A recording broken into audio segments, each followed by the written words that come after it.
Hi everyone, Anat Kessler here with a new video tutorial, and today I'm going to show you 3 texture backgrounds for cards.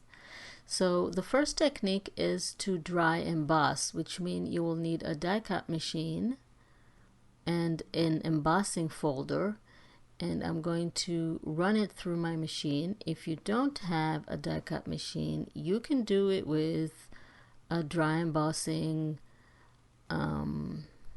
template that they have with a stylus.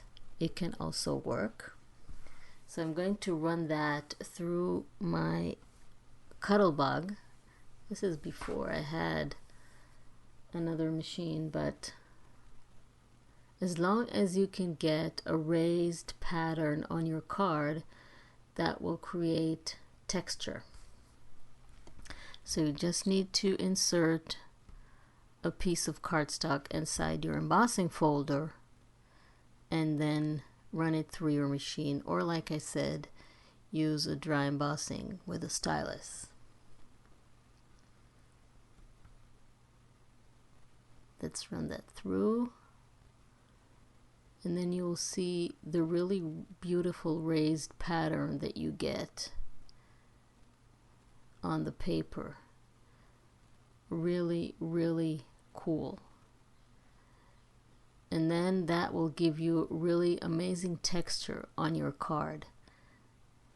I use this for a Christmas card, but you can use it for any occasion or any event or any reason that you make the card.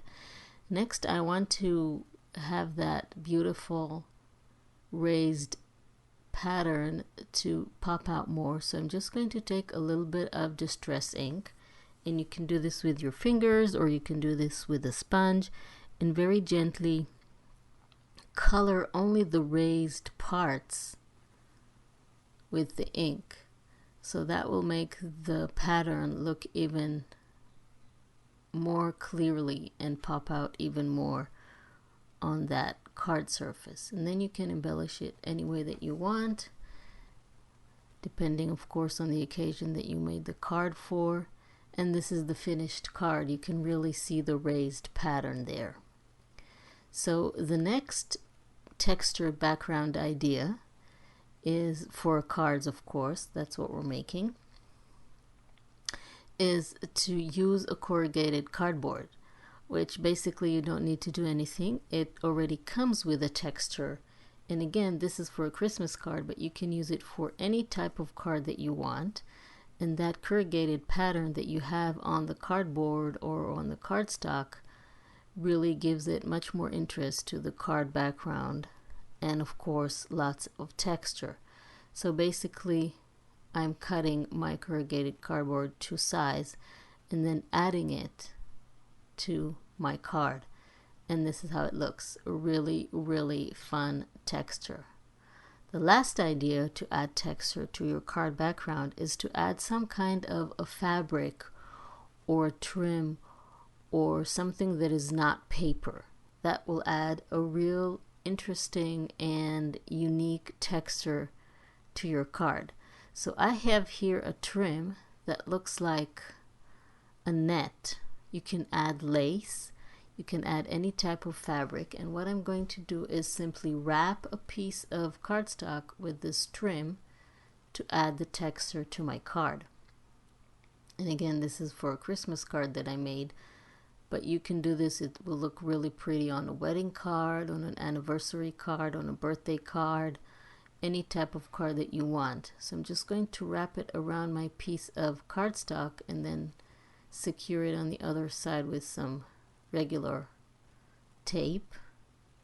Then I'm going to add embellishments, and then finally, when I'm happy with my design, I can go ahead and attach it to the front of a card.